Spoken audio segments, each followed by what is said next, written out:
London thought her a bright child, her behaviour was antisocial and difficult.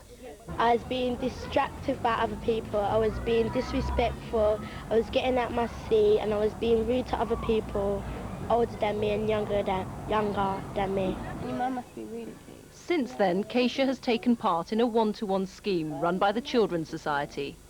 Do you think it's a good idea that we come in and we talk to children about that? The project works to prevent difficult children from being excluded. Her mother says she's a changed person. She respects people's things and respect people's opinion to anything, not jumping down at them all the time. She's more calmer to a more relaxed person. According to the Children's Society, exclusions are rising fastest in primary schools, with, in some cases, children as young as 4 being excluded. If you don't intervene early, by the time they go to secondary school, they get into all sorts of trouble, drift away from school, get involved in crime, find themselves in prison, everything goes wrong. The Commission for Racial Equality called this morning for schools and local authorities to set targets to reduce exclusion numbers.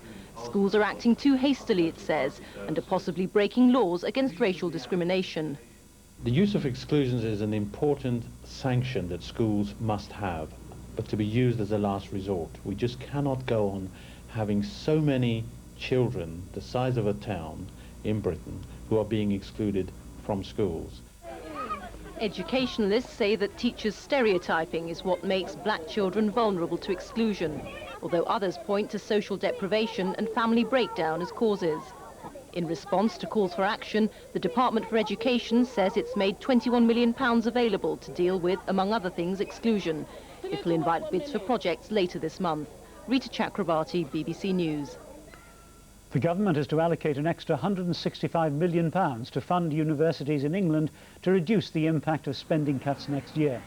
There was concern that the cuts announced in the budget would affect quality and standards in higher education at a time when student admissions were increasing. Train services in and out of Paddington are running normally for the first time since Friday's crash in which 6 people died. There are some minor delays because of a 20-mile-an-hour speed limit along the stretch of track that had to be replaced. The government is rethinking its flagship Welfare to Work scheme. The Employment Minister, Andrew Smith, says public sector bodies will now be allowed to take part. At the general election, Labour said it would involve the private sector. It follows claims that not enough private firms have come forward to offer unemployed people places on the schemes. Young people in Glasgow get a taste of the future, opting to work instead of living idle on benefits. Similar schemes are to cover the country. The government promised to give the young unemployed the option of a job, helping them relearn the habit of work in a proper workplace. In Labour's election manifesto, a private sector employer would take them on. The young unemployed would get a private sector job. Employers would be offered £60 a week for giving them real work for 6 months. The main thrust is indeed for jobs. Today the Minister said local authorities would now be involved as well. He said private firms had come forward, so council involvement was not because of a lack of private interest. It's rather that there's such enthusiasm for the New Deal, the public sector wants to do its bit, play its part, and we believe it's right that they should.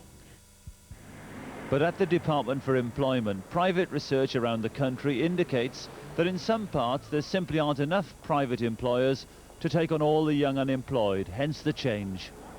The plan was that the public sector wouldn't be involved, but the plan has had to be changed in recognition of the fact that the firms that might be prepared to take them on are not there in the right numbers in the areas of highest unemployment. Many firms say they're willing to employ the young jobless. The government now plans a publicity blitz to persuade them to turn promises into cast-iron commitments. Without them, the public sector will take more of the load. Not the original plan. Stephen Evans, BBC News. 4 men have been arrested in a police raid on what's thought to be the country's biggest ever cannabis farm. Officers found more than 1,000 plants.